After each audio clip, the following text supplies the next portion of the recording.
네, 여러분 안녕하세요. 저는 오늘 극작가 임선규와 그가 1942년에 발표한 연극 빙화에 대해서 간단하게 소개를 해드릴 전진이라고 합니다. 저는 이 시간을 통해서 임선규의 생애를 짧게 말씀을 드리고요.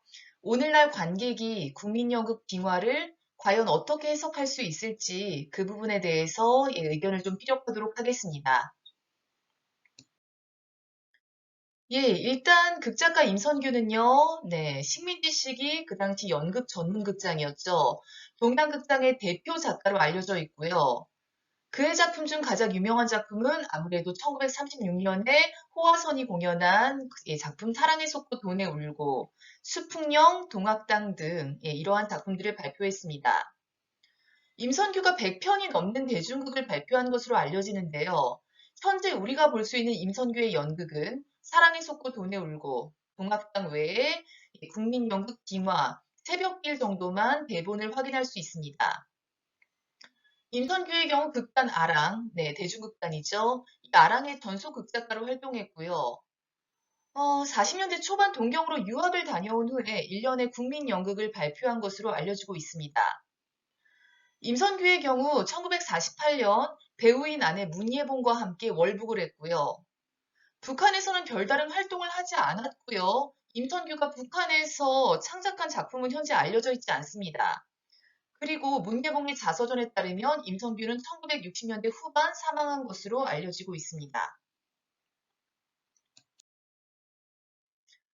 네, 임선규의 경우 극단 활동을 하던 와중인 1933년 이후에 식민지 조선의 최고의 스타인 이후에 3천만의 연인이 되는 배우 문예봉과 결혼을 하고요.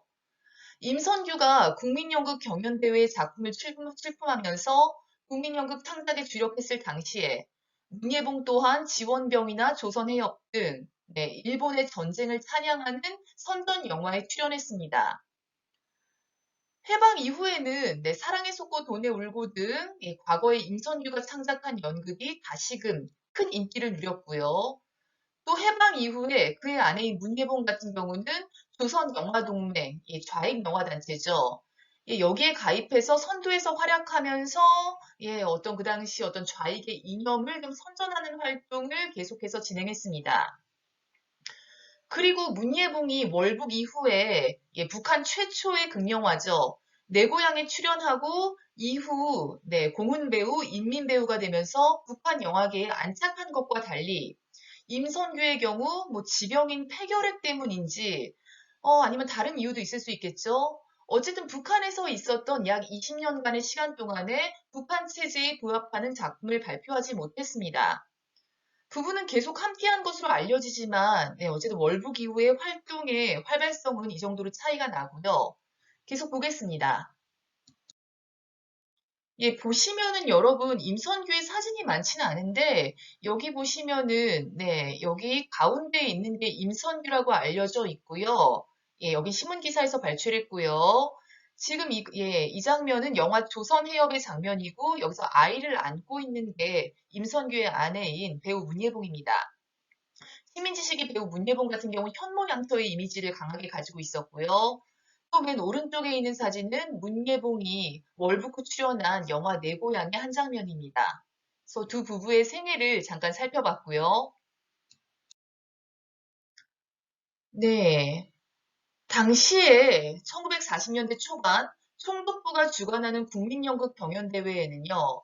그 당시 신극 계열의 대표 단체였던 현대극장 외에 아랑이나 고엽 같은 대중극단이 대거 참여했고 실질적으로 국민연극 경연대회에서 주를 이루었던 건 이런 대중극단의 연극들이었습니다. 그리고 임선규는 현재 알려진 바에 의하면 매회 국민연극 경연대회에 참여한 것으로 알려집니다. 1회에는 빙화를 통해서 참여했고요. 2회에는 꽃피는 나무, 3회에는 새벽길. 이게 지금 상아탑에서라는 작품을 통해서 참여했다고도 알려져 있는데 어쨌든 임선규 같은 경우는 3회에 걸쳐서 국민연극 경연대회에 매번 참여했습니다. 이 세 작품 중에서 현재 대본 확인이 가능한 국민연극 빙화나 새벽길은 모두 그 당시 1940년대 초반 일본 제국주의의 적이었던 네, 일본이 태평양 전쟁에 참여하는데 적이었던 두 나라, 그러니까 사회주의의 나라 러시아나 자유주의의 나라 미국을 강하게 비판하고 있습니다. 오늘 우리가 볼 빙화의 경우는 네, 당시 일본의 적이었던 사회주의 나라 러시아의 실상을 폭로하는 연극으로 볼 수 있습니다. 그런데 이 두 작품 다 당시 일본 제국주의의 적을 비판하지만 공통적으로 어떤 비극적 멜로드라마 구조, 삼각관계가 있고요, 강한 파토스가 있고요, 관객의 감정을 끌어올리고요. 이런 어떤 그 당시 멜로드라마의 관습 안에서 당대, 그러니까 제국 일본이 전쟁을 수행하고 있잖아요. 그 40년대 초반에 불안한 현실을 감지하고 있는 연극으로도 볼 수가 있습니다.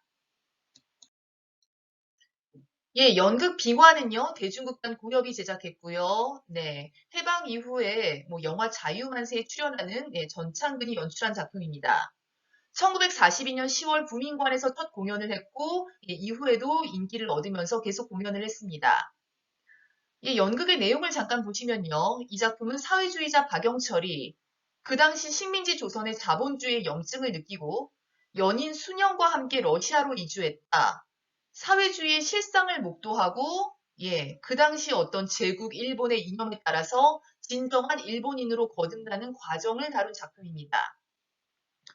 임선규는 이러한 사건을 전개하는 과정에서 1937년 러시아 정부가 행한 조선인 강제 이주 정책을 주요 사건으로 삽입하면서 얼마나 러시아가 예, 겉과 그러니까 인민의 나라를 표방하지만 실제로는 이렇게 타민족에 대해서 개척하는 그런 나라임을 폭로하고자 합니다.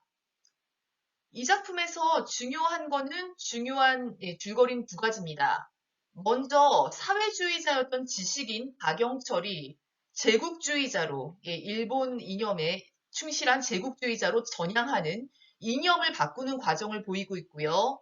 이와 동시에 박영철을 따라서 러시아 연해주로 떠났던 그의 연인 순영의 여성 순환사를 병치하고 있습니다. 그런데 여러분 이 작품에서 주의할 점은요. 이 빙화는요. 그 당시 1940년대 초반 일본에서 강조했던 국민문화 건설의 키워드였던 명랑함, 활달함이라는 어떤 그 당시 일본이 만들어가고자 했던 사회 분위기랑 정면으로 대치되는 반대되는 작품이라는 것을 감안해야 할 겁니다. 그래서 그 당시에 이 연극 빙화를 본 관객들, 뭐 그중에서 김건 같은 연극인이나 이와 같은 문의는 이 빙화를 보고 이러한 반응을 보였습니다. 먼저 김건입니다. 우리는 빙화를 보고 멜로드라마의 개념을 재파악하지 않으면 안 될 의분을 느꼈다.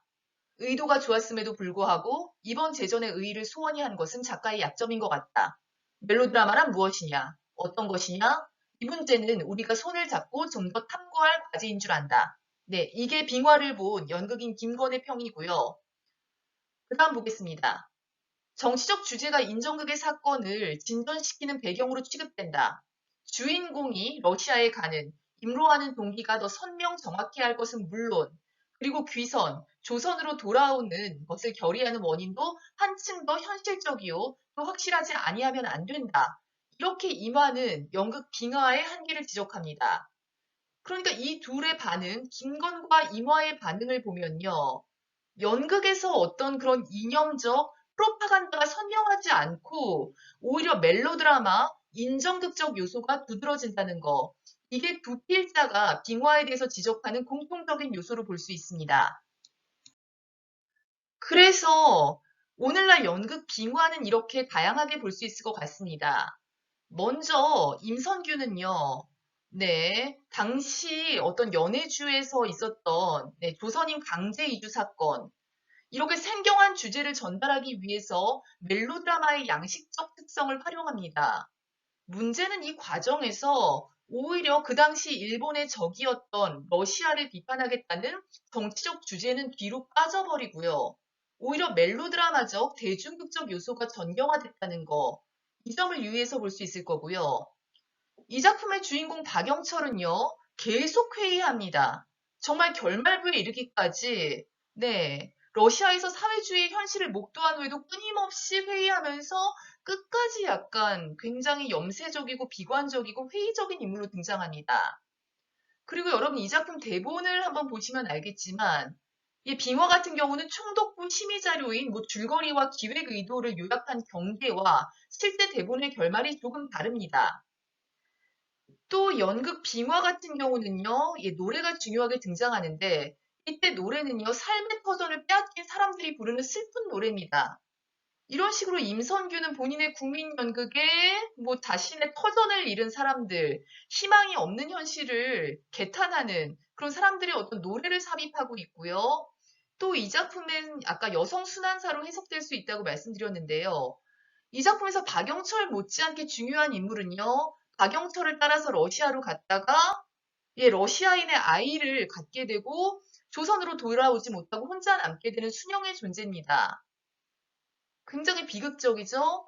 그럼 이러한 요소들을 감안할 때 오늘날의 관객, 우리는 빙화를 과연 어떻게 판단할 수 있을까요?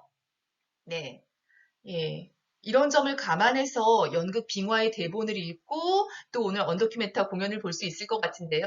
네. 이러한 점들을 감안해서 빙화의 다양한 해석 가능성을 관객 여러분들이 판단을 하신다면은 작품 해석의 층위가 한층 넓어질 것 같습니다. 네. 오늘 제 소개는 여기까지입니다. 여러분 경청해 주셔서 감사합니다.